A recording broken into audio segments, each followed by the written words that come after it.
Bismillahirrahmanirrahim. Assalamualaikum warahmatullahi wabarakatuh.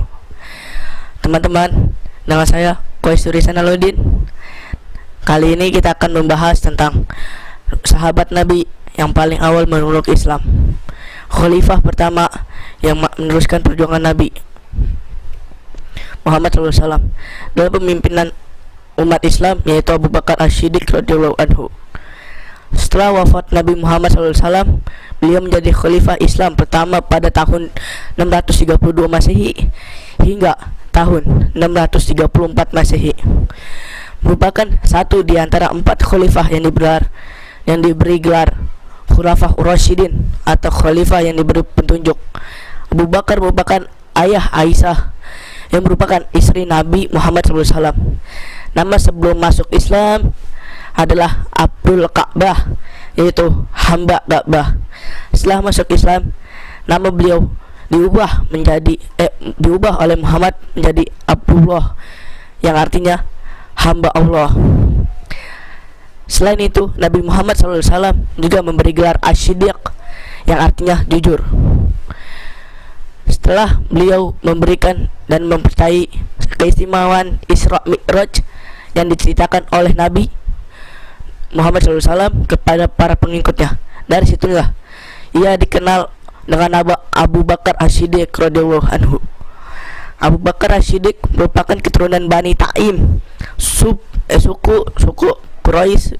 Saat Muhammad menikah dengan Khadijah bin Khuwailid, ia pindah dan hidup bertetangga bersama Abu Bakar.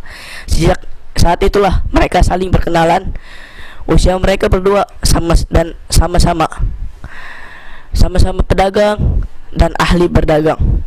Dalam kitab Hayatus Sabah, bab dakwah Nabi Muhammad SAW kepada perorangan, ditulis bahwa Abu Bakar memeluk Islam oleh ajakan Nabi, dan setelah itu ia meneruskannya kepada Utsman bin Affan, Thalhah bin Ubaidiyah, Zubair bin Awam, Sa'ad bin Waqqas, dan beberapa tokoh penting dalam Islam.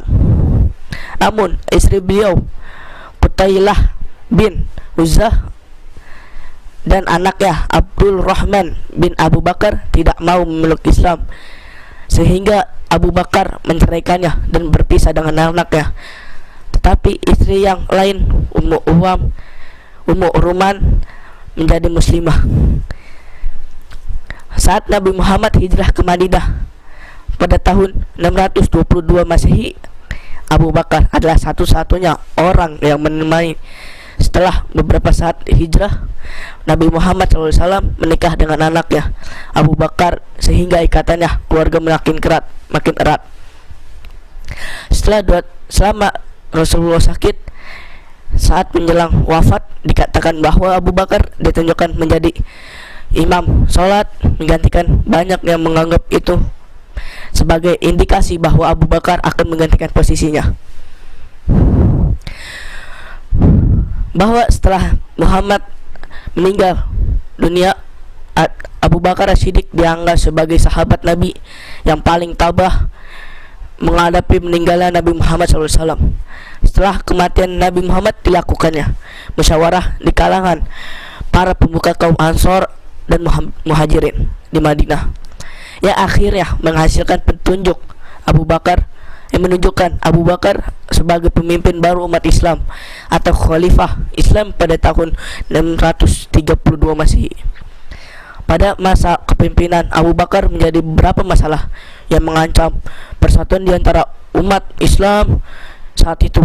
Beberapa suku Arab yang berasal dari Hijaz dan Najd membangkang kepada khalifah baru dan sistem yang ada. Beberapa di antara menolak membayar zakat, walaupun tidak menolak agama secara utuh. Beberapa yang lain kembali memeluk agama dan tradisi lamanya, yakni menyembah berhala. Suku-suku tersebut mengklaim bahwa hanya memiliki komitmen Nabi Muhammad SAW, dan dengan kematian komitmennya tidak berlaku lagi. Berdasarkan hal itu, Abu Bakar menyatakan perang terhadap mereka yang dikenal sebagai perang Ridho.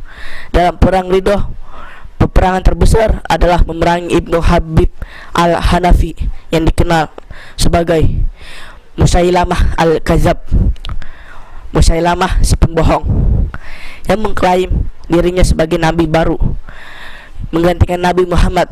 Nah, pasukan Musailamah kemudian dikalahkan oleh pertempuran Aqraba oleh Khalid bin Walid, sedangkan Musailamah sendiri terbunuh oleh Al-Wasyih, seorang mantan budak yang dibebaskan oleh Hindun, istri Abu Sufyan, karena telah berhasil membunuh Hamzah, julukannya Singa Allah. Di perang Uhud, Al-Wasyih kemudian bertobat dan memeluk Islam serta mengakui kesalahan atas pembunuhan terhadap Hamzah. Al-Wasyih pernah berkata, "Dahulu saya membunuh seorang yang dicintai Rasulullah, Hamzah, dan kini aku telah membunuhnya, orang yang sangat dibenci Rasulullah, yaitu nabi palsu, Musailamah al-Kadzab." Selama 2 tahun kepemimpinan Abu Bakar, masyarakat Arab di bawah Islam mengalami kemajuan pesat dalam bidang sosial, budaya, menegak hukum. Selama masa kepemimpinannya pula, Abu Bakar berhasil memperluas kekuasaan Islam ke Persia, ke Jazirah Arab, hingga menaklukkan sebagai daerah kekaisaran Bizantium. Abu Bakar mengirim kekuatan keluar Arabia dalam rangka futuhat, menyebarkan Islam. Khalid bin Walid dikirim ke Irak dan dapat menguasai wilayah Al-Hijrah pada tahun 634 Masehi ke Syria. Dikirim ekspedisi di bawah kepimpinan 4 panglima, yaitu Ubaidiyah ibnu Jarrah, Amr ibnu Asyah, Yazid bin Abu Sufyan, dan Syurabil. Sebelumnya pasukan dipimpin oleh Usamah bin Zaid yang masih berusia 18 tahun. Untuk memperkuat tentara ini, Khalid bin Walid diperintahkan meninggalkan Irak dan melalui gurun pasir yang jarang dijalani. Ia sampai ke Syria. Abu Bakar memerintahkan para jenderal Islam melawan kekaisaran Bizantium dan kekaisaran Sassanid.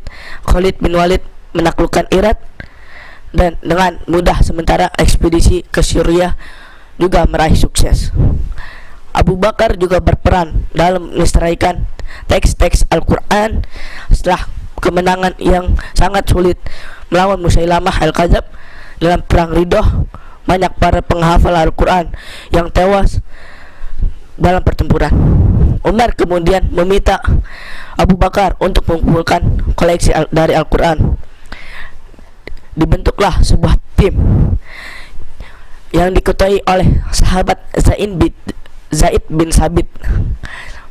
Mulailah dikumpulkan lembar-lembaran Al-Quran dari para penghafal Al-Quran dan tulis-tulisan yang terdapat pada media tulis seperti tulang, kulit, dan lain-lain sebagainya. Setelah lengkap petulisan ini, maka kemudian disimpan oleh Abu Bakar. Setelah Abu Bakar meninggal, masa disimpan oleh Umar bin Khattab dan kemudian disimpan oleh Hafsah, anak dari Umar, dan juga istrinya, istri dari Nabi Muhammad. Kemudian pada masa pemerintahan Utsman bin Affan, teks-teks Al-Quran tersebut menjadi dasar penulisan teks yang dikenal saat ini. Abu Bakar wafat pada tanggal 23 Agustus 634 di Madinah karena sakit yang diderita pada usia 61 tahun. Abu Bakar dimakamkan di rumah putrinya Aisyah di dekat Masjid Nabawi, di samping makam Rasulullah SAW. Ya. Demikian kisah Abu Bakar As-Siddiq radhiyallahu an. Wabillahi taufiq wal hidayah. Wassalamualaikum warahmatullahi wabarakatuh.